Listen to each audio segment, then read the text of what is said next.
오늘 저희는 이제 마가복음 4장에 와 있습니다. 마가복음 4장. 지난번에 우리는 씨 뿌리는 자의 비유를 공부를 했었죠. 씨 뿌리는 자의 비유를 통해서 우리의 마음밭을 예수님께서는 땅에다가 비유하셔서 알아듣기 쉽게 얘기를 했는데, 비유로 말씀하시는 목적은 하나님의 말씀에 대한 갈망과 관심이 없는 사람들에게는 그것을 깨닫지 못하도록 하려 하심이라, 이렇게 말씀을 했고, 특별히 이 네 가지 마음밭 중에서 우리 그리스도인들은 그래도 1번, 2번, 첫 번째, 두 번째는 아예 말씀을 듣자마자 빼앗겨 버리거나 또 잠시 견디다가 후에 고난이나 핍박이 일어나면 금방 주저앉는, 그래서 뿌리가 내리질 못해서 뿌리 대신 예수 그리스도께서 우리 안에 내주하시지 못하고 구원받지 못한 사람들에 대한 이야기였고요. 그 다음에 이 땅에 사는 그리스도인들 중에서도 이 세상의 염려와 재물의 속임수와 다른 것들에 대한 정욕, 이 세 가지 것들이 하나님의 말씀이 열매 맺지 못하도록 방해하는 것들에 대해서도 우리가 살펴보았죠. 그래서 얼마나 우리가 참 주님께서 기대하시는 만큼 풍성한 열매를 맺지 못하고 사는지는 참 부끄럽기 짝이 없습니다만은, 그럼에도 불구하고 주님께서 우리의 마음이 주님 앞에 올바르고 정직하고 좋은 마음 바칠 경우에는 30배, 60배, 100배의 열매를 낸다고 했습니다. 열매를 하나님께서는 내는 자들을 통해 영광을 받으신다, 열매로 영광을 받으신다, 이렇게 한 게 아니고 많은 열매를 맺을 때 영광을 받으신다, 이렇게 되어 있어요. 한번 확인해 보겠습니다. 많은 사람들은 열매를 맺는 것 자체는 나쁜 게 아니죠. 그러나 농부가 애써 농사 지었는데 열매가 엉성하게 몇 개 안 달리면 그거는 하나님께 영광을 돌릴 수가 없다. 요한복음 15장으로 가시면, 요한복음 15장에도 3단계로 되어 있다 그랬죠. 우리의 마음밭이 어떤 상태에서 하나님께 열매를 맺는데 그 열매의 개수, 열매의 풍성함이 성경에 보니까 3단계로 되어 있다 그랬어요.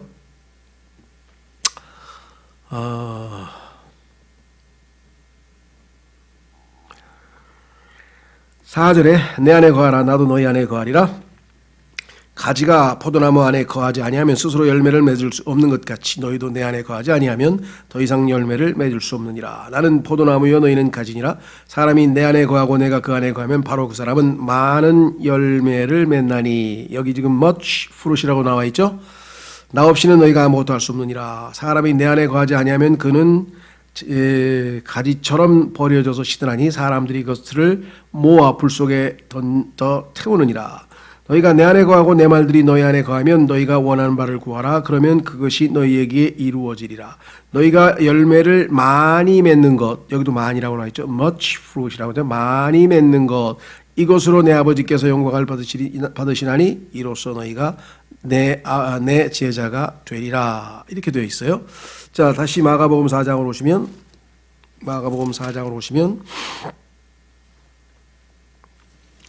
여기는 30배, 60배, 100배. 성경에서는 열매, 그 다음에 더 많은 열매, 그 다음에 많은 열매, 이렇게 해서 영어로 얘기하면 그냥 fruit, more fruit, much fruit, 이렇게 해서 3단계.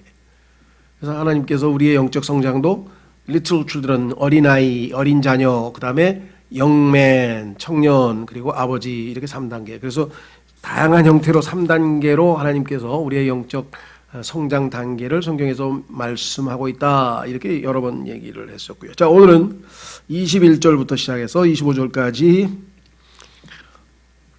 하나님 말씀 보겠습니다. 또 그분께서 그들에게 이르시되 통 밑에나 침상 밑에 두려고 등잔불을 가져오느냐, 등잔대 위에 두려고 가져오지 아니하느냐. 감추어 둔 것 중에서 드러나지 아니할 것이 없고 은밀히 간직한 것 중에서 널리 퍼지지 아니할 것이 없느니라. 누구든지 들을 귀가 있거든 들을지어다 하시니라.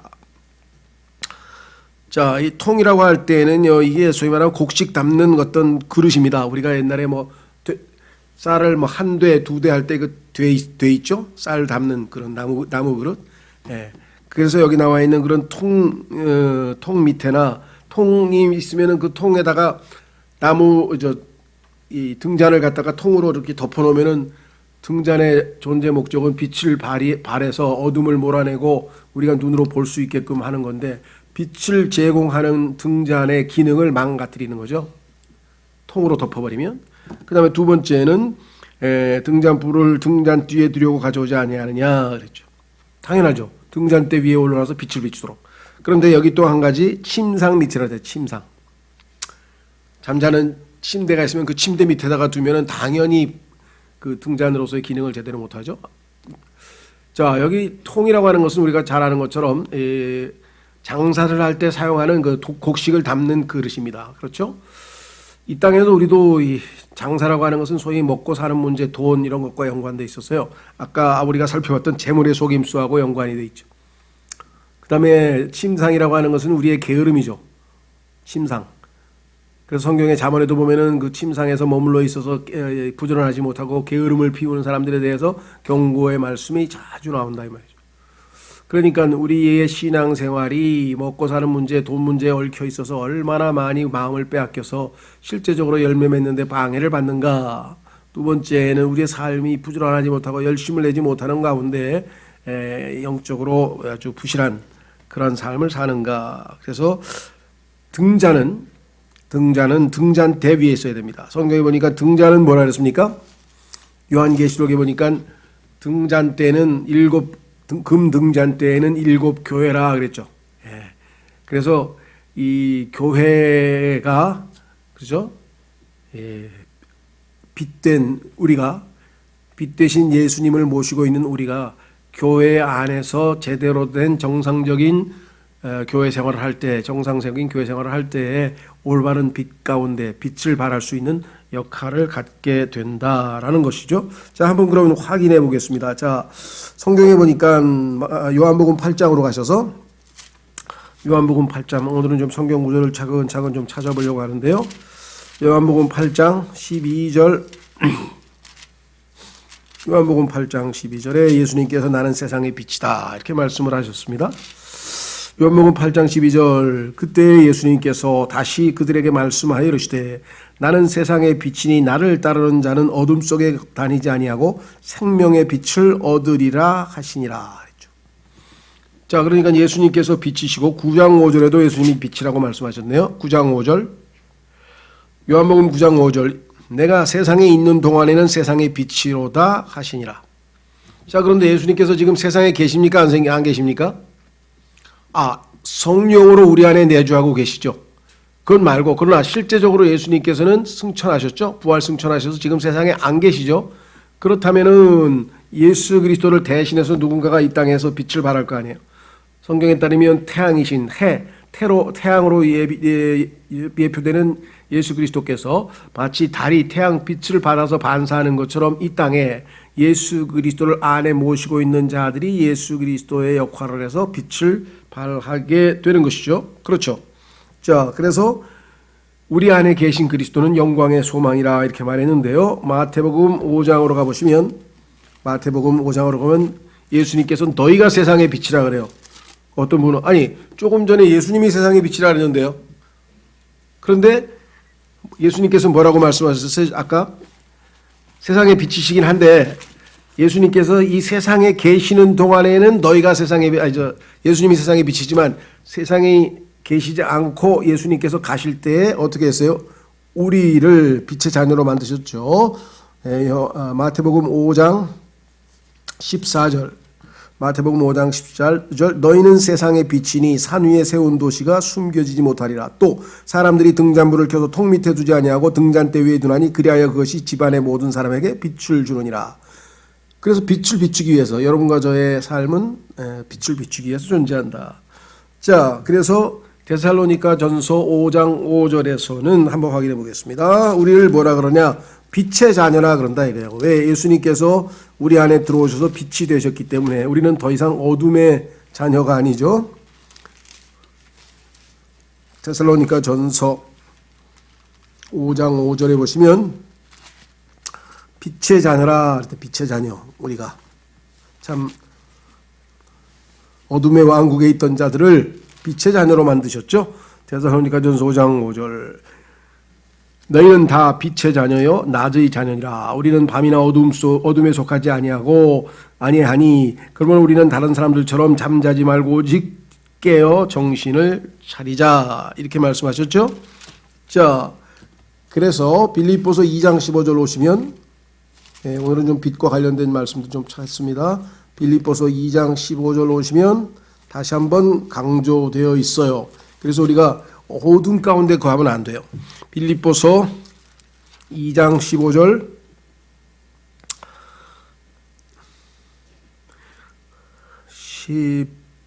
14절부터 보시면 모든 일을 불평이나 시비가 없이 할지니 이것은 너희가 흠이 없고 무해한 자 곧 구부러지고 비뚤어진 민족 가운데에서 책망받을 것이 없는 하나님의 아들들이 되게 하려 함이라. 그런 민족 가운데서 너희가 세상에서 뭐라고요? 빛들로 빛나면 생명의 말씀을 제시하나니 이로써 나는 내가 헛되이 다름질하지 아니하고 헛되이 수고하지 아니한 것에 대해 그리스도의 날에 기뻐하리라. 그러니까 우리가 올바른 행실로 빛을 비추게 되면 바울도 사역을 얼마나 성과 있는 사역인지 기뻐하겠다. 이렇게 지금 이야기를 했죠. 자, 그래서 우리는 세상의 빛인데 문제는 우리가 세상의 빛답게 살지 못하면 어떻게 됩니까? 요한 1서로 갑니다. 요한 1서. 내가 내 자신을 부인하고 내 안에 계신 예수 그리스도께서 바깥으로 표시가 되어서 빛을 비추게 허락해야 된다. 마태복음 15장, 아까 우리 5장에 봤습니다만 5장 15절에 보면은 너희 안에 있는 빛을 비추도록 하여. 우리 안에 예수님께서 빛으로 들어와 계신데 문제는 내가 나의 육신적인 모습을 사람들에게 보여주면 예수님이 안에 계신 예수님은 보일 수가 없죠. 그러나 내 안에 계신 예수 그리스도께서 빛을 비추도록 허락하면 나는 바깥으로 사람들에게 올바른 행실로 열매로 행동으로 보여주게 되고 그때 사람들은 어둠에서 벗어나게 된다. 자, 요한일서 1장 5절. 요한일서 1장 5절. 그런즉 우리가 그분에게서 듣고 너희에게 밝히 드러내는 소식이 이것이니 곧 하나님은 빛이시오 그분 안에는 전혀 어둠이 없다는 것이라. 만약 우리가 그분과 교제한다고 말하며 어둠 가운데 걸으면 우리가 거짓말하고 진리를 행하지 아니하느니라.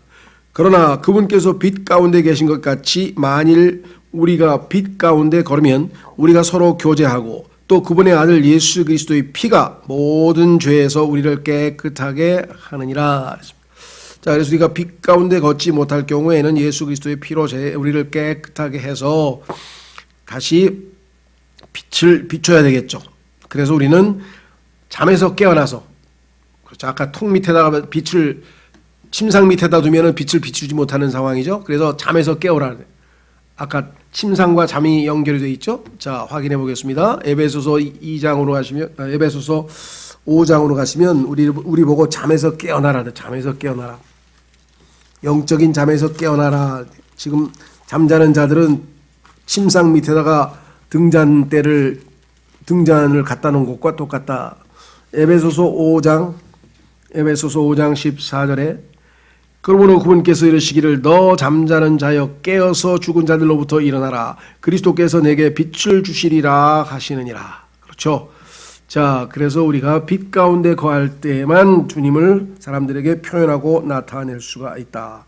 그래서 우리는 어둠 가운데 지내면서 우리 안에 계신 주님을 마치 우리가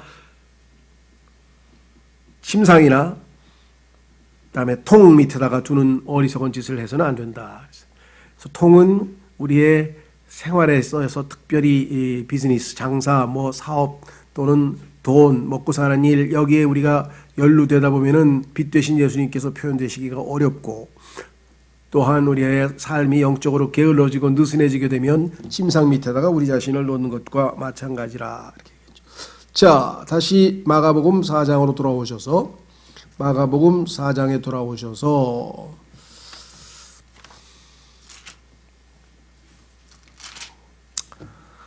22절 감추어 둔 것 중에 드러나지 아니할 것이 없고 은밀히 간직한 것 중에서 널리 퍼지지 아니할 것이 없느니라. 그렇습니다. 하나님의 말씀 앞에서는 모든 것이 다 드러나죠. 그렇죠. 자, 나중에 특히 뭐 지금 이 세상에서도 마찬가지지만 마지막 순간에 우리의 모든 숨겨진 것들은 다 드러나게 됩니다. 그래서 하나님께서는 우리의 은밀한 것들을 심판하신다. 지금은 모르죠. 우리 속에 있는 걸 누가 알겠어요? 사람들은 모르죠. 하나님이 알고 계시는데요. 확인해 보겠습니다. 로마서 2장 16절로 가시면 하나님께서는 은밀한 것을 심니다. 은밀한 것. 겉으로 드러나는 화려한 행위, 우리가 예를 들면 뭐 외적으로는 전도도 열심히 하고 기도도 열심히 하고 교회도 열심히 다니고 막 저 사람은 신앙생활 엄청 잘하나 보다. 그런데 그 마음속에 무슨 생각을 하고 있는지 무슨 동기가 있는지 그걸 어떻게 알겠어요. 그렇죠. 그래서 외적인 것을 우리가 쉽게 판단해서는 안 되고, 로마서 2장에 보니까 이렇게 기록되어져 있네요. 이런 심판은 하나님께서 나의 복음대로 예수 그리스도로 말미암아 사람들의 은밀한 것들을 심판하실 그날에 이루어지리라. 심판은 은밀한 것. 하나님께서는 우리의 속에 있는 것들을 다 알고 계신다. 에스겔서 11장 5절.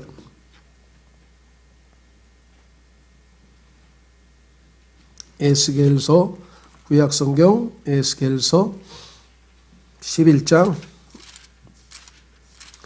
5절에 보시면 하나님께서 이스라엘 백성들에게 내가 네 속마음을 다 알고 있다 이렇게 말씀을 하셨어요. 에스겔서 11장 5절. 주의 영께서 내게 임하여 내게 이르시되 너는 말하기를 주가 이같이 말하노라. 오 이스라엘의 집아, 너희가 이렇게 말하였으니 너희 생각 속에 일어나는 일들 곧 그것들 모두를 내가 아노라. 생각 속에 일어나는 모든 것들을 하나님께서는 다 알고 있기 때문에 하나님을 속일 수가 없다 그랬죠. 자, 전도서 12장 14절로 가시면 솔로몬이 마지막 결론을 내릴 때 뭐라고 했나 보십시오. 이 땅에 있는 사람들이 우리는 외모로 판단하고 우리는 겉의 활동을 보고 판단하지만 하나님께서는 항상 내면 속에 있는 것들. 전도서 12장 13, 14절이 결론이죠. 그래서 결론 내렸어요. 솔로몬이 60년 살고 우리 책이 솔로몬의 인생 보고서라고 하는 책이 있죠. 우리가 전체 일의 결론을 들을지니 하나님을 두려워하고 그분의 명령들을 지킬지어다. 이것이 사람의 온전한 의무이니라. 하나님께서 모든 은밀한 일과 더불어 선한 일이든 악한 일이든 모든 일을 하시리라. 모든 은밀한 일이죠. 모든 은밀한 일. 자, 그래서 이제 하나님의 말씀을 뿌리는 자가 뿌렸습니다. 그런데 그 말씀에 대해서 하나님의 말씀을 대할 때 우리의 마음 속에서 어떤 마음의 반응이 일어나는지, 그건 우리의 속에서 일어나는 거니까 사람들은 모르지만 하나님께서는 다 알고 계신다 이 말씀이겠죠. 그래서 지금 이 하나님께서 우리의 겉으로 드러나지 않는 것이 없고 하나님 앞에서는 결국은 모든 것이 다 드러난다 그랬습니다. 실제적으로 현대 매일매일의 우리의 삶에서도 그와 같은 역사가 일어나죠. 자, 히브리서 4장.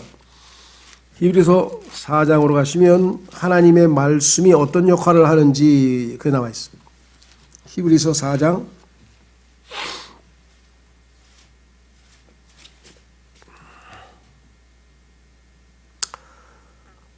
찾으셨습니까? 히브리서 4장 12절. 히브리서 4장 12절. 하나님의 말씀은 살아있고 권능이 있으며 양날 달린 어떤 검보다도 예리하여 혼과 영과 및 관절과 골수를 둘로 나누기까지 하고, 그렇죠? 그 다음에 뭐라 했습니까? 또 마음의 생각과 의도를 분별하는 분이시니.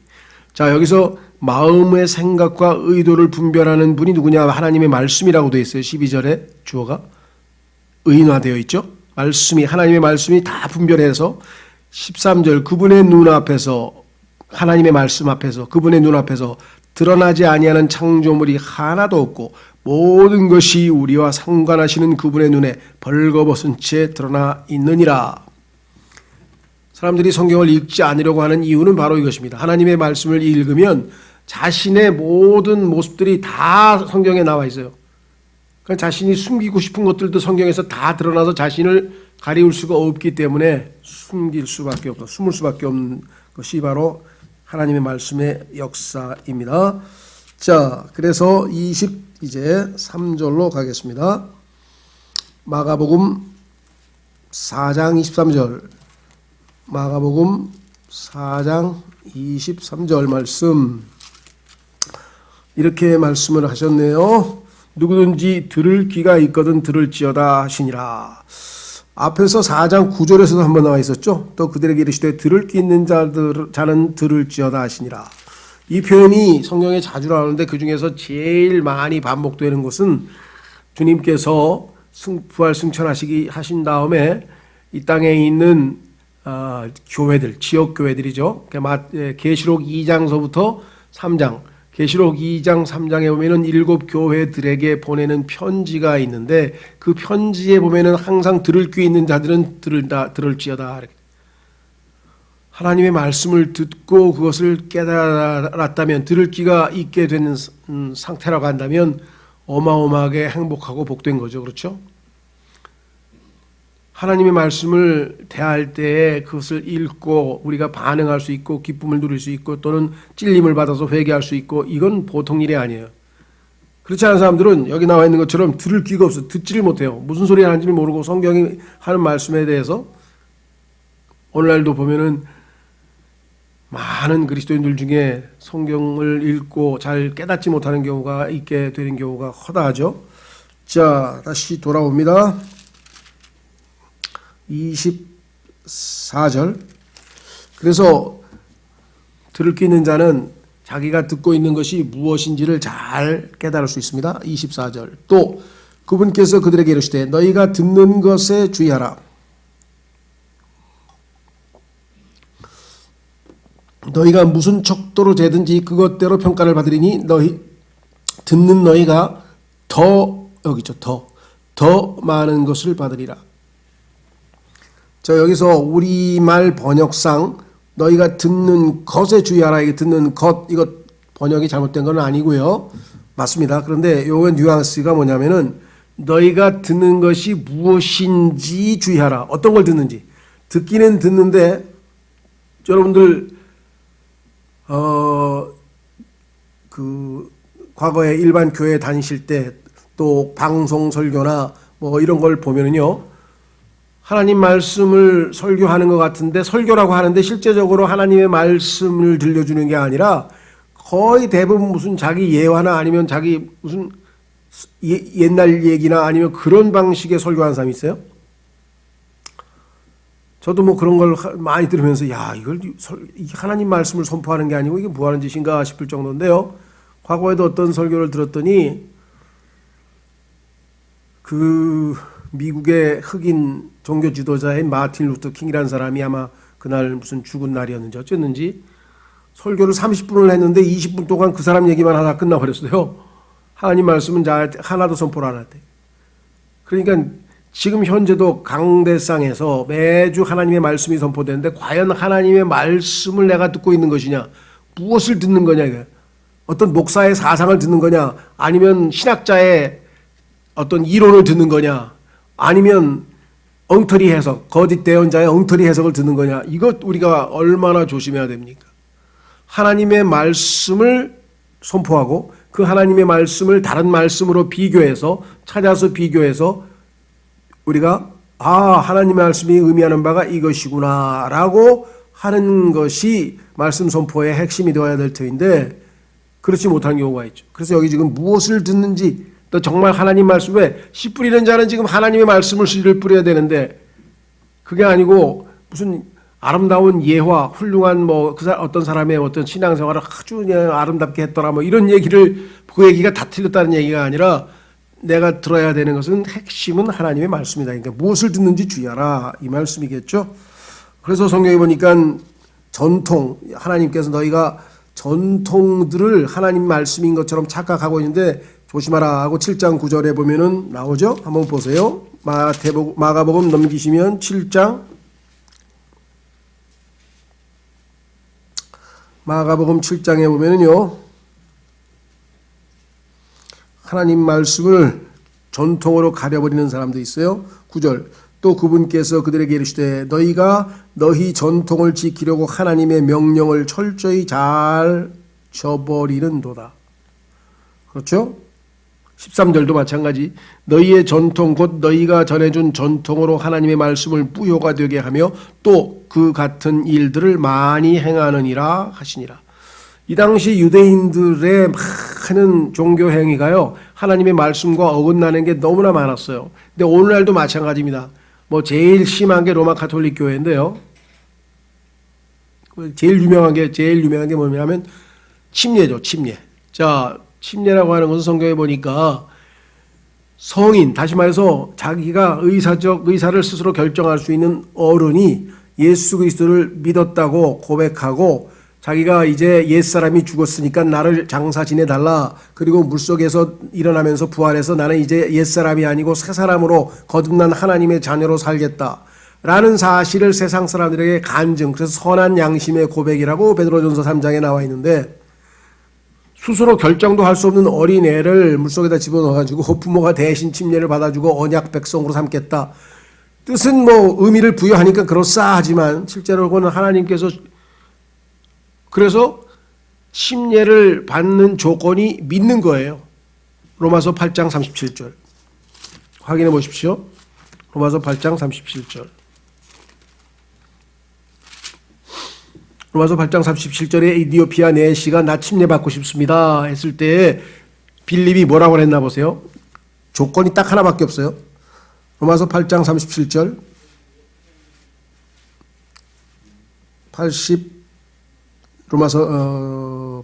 36절부터 보시면 그들이 계속해서 길을 가다가 어떤 물에 이르르매 네시가 이르되 보라 여기에 물이 있으니 무엇이 내가 침례받는 것을 방해하리요 하매 빌립이 이르되 만일 그대가 마음을 다하여 받으면 받을 수 있느니라. 마음을 다하여 믿으면. 조건이 하나뿐이에요. 그런데 갓난아이가 어떻게 마음을 다하여 믿어요? 하니 그가 응답하여 이르되 예수 그리스도께서 하나님의 아들이심을 내가 믿노라 하니라. 그래서 바로 침례를 주었죠. 믿은 지 뭐 1시간도 안 돼서 바로 침례 받았는데, 자, 문제는 어디에 있어요? 문제는 이 사도행전 8장 37절은 침례의 조건을 성경에서 우리에게 보여주고 있는 중요한 핵심 교리인데, 로마 가톨릭 교회에서는 유아 세례라고 하는 것을 구약의 할례를 대체하는 새로운 언약이라 그래서 자기도 성경에도 없는 교리를 만들어내서 전통으로 만들어놨죠. 그런데 여기 보니까 자기들이 가르치고 있는 교리가 성경에 어긋나요. 그렇죠? 믿지도 않는 어린애는 어떻게 침례를 주냐 이 말이죠. 그래서 어떻게 했을까요? 킹 제임스 성경을 제외한 모든 성서들에서 로마서 8장 37절을 없애버렸어요. 아예. 아, 요거 있으면 우리 잘못이 다 들통나겠구나. 그래서 가로치고 없음 이렇게 만들어놨. 싹 지우고 없음. 성경을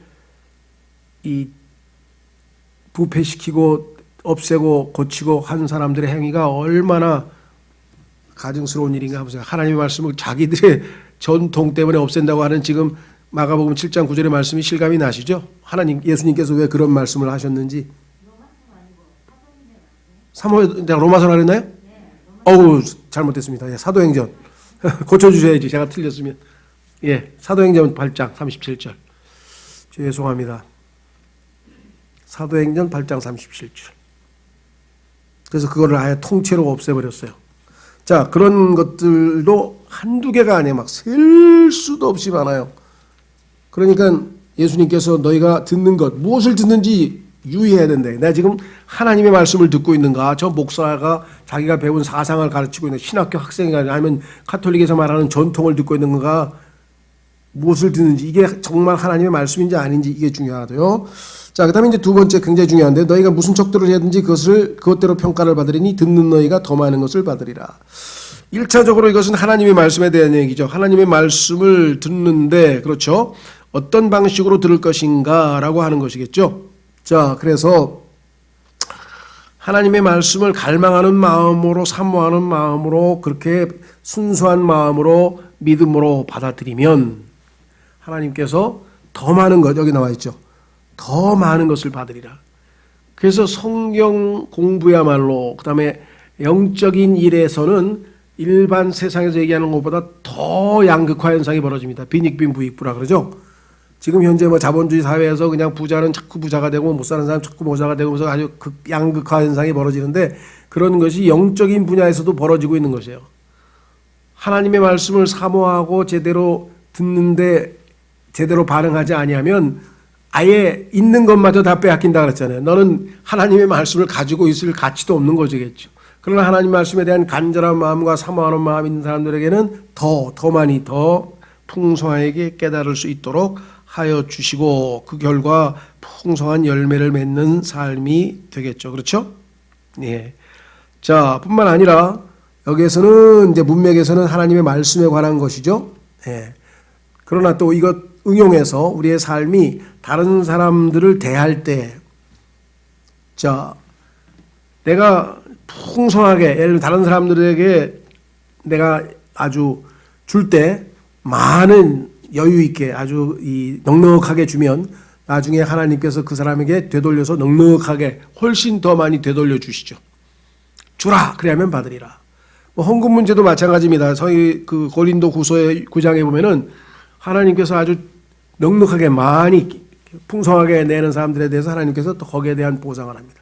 그러니까 내가 다른 사람을 도울 때도 믿음으로 하나님께 드리는 거죠. 형제에게 주는 거지만 그때 그 내는 척도에 따라서 내가 이렇게 주고 싶은데 마음에 아까운 마음이 들어서 절반만 주자고 절반만 주면 하나님도 우리에게 줄 때 깎아서 그만큼 우리가 한 행동만큼밖에 안 준다는 거예요. 그런데 그게 아니라 내가 정말 내 걸 포기하고 과부의 두 랩돈처럼 과부가 자기의 전부를 다 하나님께 드렸을 때 몇 배로 다 하나님께서는 보상하시고 돌려주신다라고 하는 원칙이 성경에 나와 있다라고 하는 것을 성경에서는 말씀하고 있죠. 자, 그래서 누가복음 6장 37절. 누가복음 6장 37절.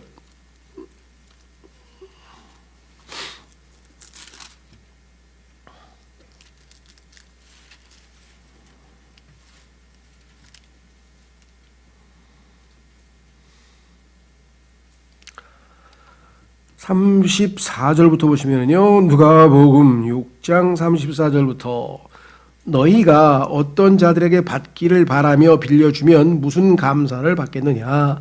죄인들도 준 만큼 다시 받으려고 죄인들에게 빌려주느니라.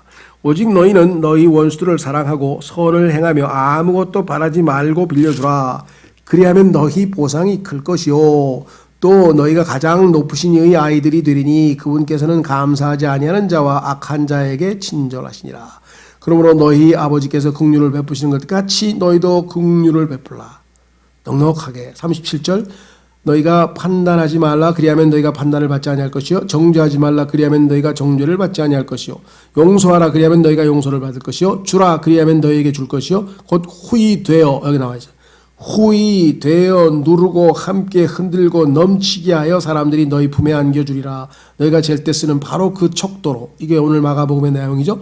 너희가 잴 때 쓰는 바로 그 척도로 너희가 다시 평가를 받으리라 하시니라. 장사하는 사람들 중에서 그런 사람 있죠. 예를 들면 쌀을 줄 때도 이렇게 해가지고 싹 깎아가지고 그냥 딱 정량만 주는 사람이 있고, 어떤 사람은 장사하는 사람인데 이렇게 해서 정량에다가 거기다가 더 막 덮어가지고 이렇게 넉넉하게 주는 사람이 있죠. 그런 사람들은 하나님이 다 보시고 하나님께서 주실 때도 그렇게 주신다 이 말이에요. 그렇죠? 예. 자, 그래서 고린도후서 9장도 마찬가지입니다. 뭐 그리스도인들이 헌금에 대해서 자기 마음 뭐 원칙이 뭐가 있느냐, 11조를 내느냐 마느냐, 물론 성경적 원칙은 몇 가지 있습니다. 그러나 제일 중요한 거는 우리가 마음속으로 정하는 거예요. 하나님 앞에 내가 없는 것을 낼 수 없잖아요. 있는 것을 내라 그러셨으니까 하 나님께서는. 자, 그래서 중요한 거는 뭐냐, 6절 고린도 후서 9장 6절. 다만 내가 말하려는 바는 이것이니 곧 인색하게 뿌리는 자는 또한 인색하게 거둘 것이요 풍성하게 뿌리는 자는 또한 풍성하게 거두리라는 것이라. 저마다 자기 마음속에 정한 대로 낼 것이요 마하지 못해 하거나 억지로 하지 말지니 하나님은 즐거이 내는 자를 사랑하시느니라. 하나님께서 능히 모든 은혜를 너희에게 넘치게 하시라니 이것은 너희가 항상 모든 일에서 모든 것이 넉넉하여 모든 선한 일을 풍성하게 하려 하심이라. 이것은 기록된 바 그가 널리 재물을 흩어 가난한 자들에게 주었으니 그의 의가 영원히 지속되는도다 함과 같으니라. 씨 뿌리는 자에게 씨를 제공하시는 분께서 이제 너희 양식으로 빵도 제공하시고 너희가 뿌린 씨도 번성하게 하시며 너희의 의의 열매도 늘어나게 하시니라. 너희가 모든 일에서 부유하게 되어 온갖 후한 선물을 넘치게 하면 그것이 우리를 통해 하나님께 감사를 드리게 하느니라. 항상 넘치시는 것이 주님이시죠. 오병이어의 기적도 마찬가지입니다. 5,000명이 먹고 보니까 12광주리가 남고 그 다음에 또 7광주리 남고 또 4,000명이 먹고 12광주리 남고 항상 풍성하게 넘치는 것이 바로 우리의 하나님이시다. 그래서 우리 그리스도인들도 여기 나와 있는 것처럼 우리가 다른 사람들에게 아주 인색하게 굴면 똑같이 하나님께서도 우리에게 그와 같이 대하실 것이다 라고 성경은 분명하게 말씀하고 있습니다. 자, 다시 돌아오셔서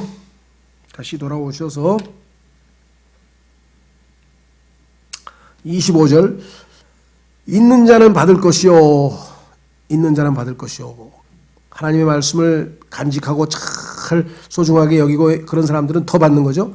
없는 자는 자기에게 있는 것도 빼앗기리라 하시니라 이렇게 말씀하셨어요. 그래서 영적인 빈익빈 부익부에 대한 얘기를 우리가 했었는데요. 자, 우리 25절에 나와 있는 이 유명한 내용은 실제 우리가 어디서 확인해 볼 수 있냐면요. 마태복음 25장에 나오는 달란트 비유가 있고 그 다음에 누가복음에 나오는 파운드 비유가 있는데 한번 확인해 보겠습니다. 자, 마태복음 25장.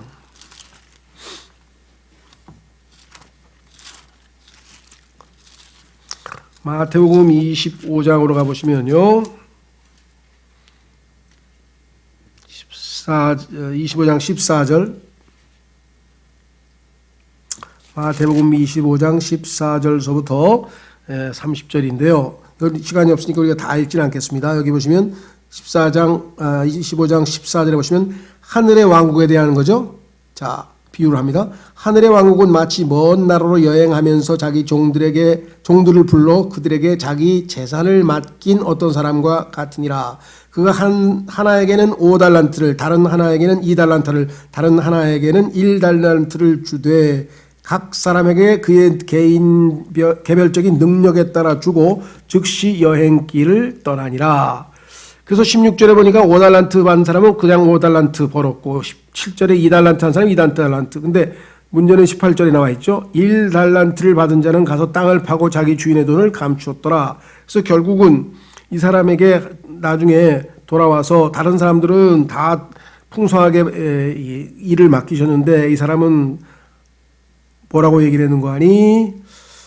24절에 그 뒤에 1달란트 받은 자가 와서 이르되 주인이여 당신은 엄한 사람이라 뿌리지 않는 데서 거두고 흩지 않는 데서 모으는 줄 내가 알았으므로 내가 두려워하여 가서 당신의 달란트를 땅속에 감추었나이다. 보소서 거기에 당신의 것이 있나이다 하매 그의 주인이 그에게 응답하이로되 악하고 게으른 종아 너는 내가 뿌리지 않는 데서 거두고 흩뿌리지 않는 데서 모으는 줄 알았으니 그러므로 내가 내 돈을 돈 바꾸는 자에게 맡겨서 내가 올 때에 이자와 함께 내 것을 받게 했어야 함이 마땅하도다. 그런즉 그에게서 그 달란트를 빼앗아 있는 것도 빼앗긴다 그랬죠. 빼앗아 10달란트 가진 자에게 줘라. 있는 자에게 더 주신다 그랬죠. 있는 자마다 받아서 풍성하게 될 터이나 없는 자는 자기에게 있는 것도 빼앗기리라. 너희는 이 무익한 종을 바깥 어둠 속에 내던지라. 거기서 슬피 울며 이를 감이 있으리라 하니라. 자, 여기서 나와 있는 내용도 우리의 구원과는 아무 상관이 없는 것입니다. 더더군다나 이 달란트라고 하는 것은 이스라엘 민족이 사용하는 무게의 단위예요. 따라서 여기에 나와 있는 것은 이스라엘 민족에 대한 이야기입니다. 교리적으로 우리하고는 아무 상관없어요. 잘못하면은 여기 보면 이를 갈며 슬피 울며 이를 간다고 하는 얘기가 슬피 울며 이를 간다고 하는 것이 지옥에 간다는 얘기와 밀접한 연관이 있다 보니까 이거 심판받아서 그러면 그 구원을 잃어버린다는 얘기가 되는 거 아니냐 이렇게 생각하는데, 여기에 나와 있는 것은 전혀 구원과 상관되는 것도 아니고 이것은 이스라엘 민족에 대한 이야기입니다.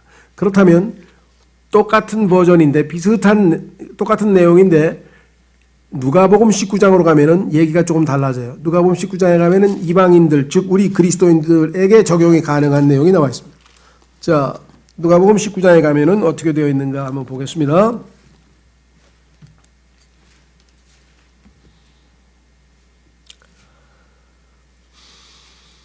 찾았습니까? 자, 11절, 그들이 이것들을 들을 때 그분께서 비유를 더하여 말씀하셨으니 이는 그분께서 예루살렘에 가까이 오셨고 그들은 하나님의 왕국이 즉시 나타날 줄로 생각하였기 때문이니라. 그러므로 그분께서 이르시되 어떤 귀인이 자기를 위해 왕권을 받은 뒤에 돌아오려고 먼 나라로 갈 때에 자기 종 10사람을 불러 그들에게 신문화를 주며 그들에게 이르되 내가 올 때까지 관리하라 하니라. 그런데 그의 국민들은 그를 미워하고 그가 간 뒤에 소식을 보내 이르되 우리는 이 사람이 우리를 통치하는 것을 원치 아니하나이다 하였더니, 자, 대상이 다르죠. 10문화를 받은 사람은 각 한 사람에게 하나씩 다 똑같이 준 것은 종이고 우리 그리스도인들이고, 그런데 국민들, 자, 국민들이 누구냐 하면은 27세 원수들이에요. 이 땅에 살고 있는 세상의 사람들, 백성들이죠. 그렇죠? 이 땅에 살고 있는 국민들은 그를 미워하고 그가 간 뒤에 소식을 보내 이르되 우리는 이 사람이 우리를 통치하는 것을 원치 아니하나이다 하였더라. 그가 왕권을 받은 뒤에 돌아와서 자기가 돈을 준 이 종들이, 자, 대상은 종들입니다. 각각 장사해서 얼마나 벌었는지 알기 위해 이들을 부르라고 명령하니 첫째는 1문화로 10문화를 벌었죠. 그래서 선한 종이라고 칭찬받았고, 또 다른 사람은 이 절에 보면 둘째는 1문화로 5문화를 벌었죠. 한 사람은 10문화를 벌었고 한 사람은 5문화를 벌었고, 그래서 또 역시 칭찬을 받았어요. 그런데 한 문화 받은 사람, 한 문화를 그대로 감춰놓은 사람이 있었죠. 20절. 또 다른 사람이 와서 이르되 주여 보소서, 주의 1문화가 여기 있나이다. 내가 그것을 수건에 싸서 보관해 두었나이다. 주께서 엄한 사람이므로 내가 두려워하였나니 주께서는 맡기지 않은 것을 가져가시고 뿌리지 않은 것을 거두시나이다 하매 그가 그에게 이르되 사악한 종아, 내 입에서 나오는 말로 내가 너를 심판하시니 너는 내가 맡기지 않은 것을 가져가고 뿌리지 않은 것을 거두는 엄한 사람인 줄로 알았도다. 그러면 어찌하여 내가 내 돈을 은행에 넣어두지 아니하였느냐. 그리하였더라면 내가 올 때에 이자와 함께 내 것을 요구하였으리라 하고 곁에 있던 자들에게 이르되 그에게서 1문화를 빼앗긴다 그랬죠. 10문화 가진 자에게 주라 하매 그들이 그에게 이르되 주여 그에게는 10문화가 있나이다. 넉넉히 있습니다 하더라. 내가 너희에게 이르노니 있는 자마다 받을 것이요 없는 자는 자기에게 있는 것도 빼앗기리라. 그러나 내가 자기들을 통치하는 것을 원치 아니한 저 원수들은 이리로 끌어내어 내 앞에서 죽이라. 종은 빼앗기기만 했지 죽임을 당하고 있지 않죠. 아까 얘기한 것처럼 울며 이를 갈미 있는 지옥에 던져지는 게 아니죠. 그러니까 이방인들인 우리 그리스도인들에게 적용될 때에는 단위도, 아까는 달란트였는데 사실은 이게 영어로는 파운드입니다. 이 파운드는 이방인들의 무게 단위인데 이거를 우리말 성경에서는 문화로 번역했어요. 근데 영어 킹제임스 성경 번역한 다른 성경에 보면 파운드라고 그대로 번역했어요. 파운드라고 하는 무게 단위가 이방인 단위거든요. 그러니까 여기 나와 있는 것은 종들 중에 어떤 사람은 상급을 빼앗기고 아무것도 받지 못하는 상황에 놓이게 되는 경우도 있다는 얘기지, 그 사람이 죽임을 당하거나 심판을 받거나 하진 않아요. 심판을 받는 것들은 자들은 주님이 통치하기를 싫어했던 국민들, 즉 하나님 예수 그리스도의 원수들이죠. 우리는 예수님을 믿어서 하나님과 과거에 원수되었던 자들이 이제는 하나님과의 관계가 회복이 되어서 믿음으로 어렵게 된 하나님의 자녀가 된 사람들이잖아요. 그러니까 우리가 게으름 때문에 상급을 받지 못하고 꾸지람을 듣지만 그것이 우리가 심판의 대상이 되어서 지옥에 던져진다는 것하고는 아무 상관이 없다라는 것을 우리 이 문화 비유에서 확인해 볼 수 있죠. 그러니까 마태복음의 25장에 나와 있는 비유와 문화 비유를 잘 비교해서 유대인에게 적용될 것은 유대인에게 적용이 되고 우리 그리스도인들에게 적용될 것은 그리스도인에게 적용돼야 되지만 그 기본 원칙은 똑같다. 그 얘기는 뭐냐? 있는 자는 더 많이 갖게 되고 없는 자는 있는 것마저 빼앗기게 된다라고 하는 마가복음 4장에 나와 있는 기본 원칙이 영적인 일들을 다루시는 하나님의 원칙, 기본 원칙이다라는 사실을 우리가 알 수가 있죠. 그렇죠? 성경 공부도 마찬가지입니다. 갈망하는 마음으로 하나 배우면 그것이 다른 것과 연관이 돼서 또 하나를 배우고 또 하나를 배우고 또 하나를 배우고 점점 더 깊이 그래서 하나님께서 계속해서 우리를 뭐예요? 깊은 우물 속으로. 그래서 성경에 보니까 하나님의 깊은 것들도 우리가 하나씩 깨닫게 돼서 창세기부터 계시록까지 하나님의 그 모든 계획들을 우리가 하나 둘씩 깨우쳐가고 이해가 되고 믿게 되는데, 그런 갈망함이 없는 사람, 됐어, 난 죽으면 하늘나라 하면 됐지, 뭘 이렇게 복잡하게 배우니, 뭐 비유도 많고 뭘 하나님의 경륜이 이렇게 복잡해, 뭐 이런 사람들이 있어요. 예. 그런 사람들은 정말 하나님의 긍휼로 구원을 선물로 받았으니까 구원을 받는 거지만, 가지고 있는 맡기신 것마저도 빼앗겨버리는 그런 비극을 맞이하게 되고, 그런 사람들은 요한 2서에 보니까 부끄러움을 당한다. 창피하잖아요. 그렇죠? 하나님께서 저렇게 은혜를 주시고 저렇게 많은 맡기셔서 그걸 하라 그랬는데 그 땅에다 묻어두고 아무것도 안 하고. 자, 우리도 하나님께서 우리에게 주신 그것이 무엇이 됐든지, 그것이 어떤 은사가 됐든지, 그것이 물질이 됐든지, 그것이 나의 능력이 됐든지, 그것이 나의 무엇가 됐든지 간에 주님을 위해서 우리가 사용한다. 그렇죠? 그런 원칙이 지금 마가복음 4장 25절에 나와 있습니다. 예, 그래서 우리는 25절까지 했고, 다음 주 우리 마지막 주에는 26절서부터 나와 있는 하나님의 왕국과 그 씨가 어떻게 자라나는지 그 신비에 대해서 살펴보고, 그 다음에 또 우리가 잘 아는 것처럼 이 겨자씨 비유를 포함해서 성경에 나와 있는 비유들을 공부하도록 하겠습니다. 오늘 주님께서 주시는 말씀에 따라 주님, 이 부족한 우리들이 하나님의 말씀을 갈망하고 살아가고 올바른 반응을 해서 주님께서 주시고자 하는 더 풍성한 삶으로 나아가 우리를 통해서 주의 빛이 만천하에 비춰나갈 수 있도록 해 주십시오. 다 같이 시간 기도하겠습니다.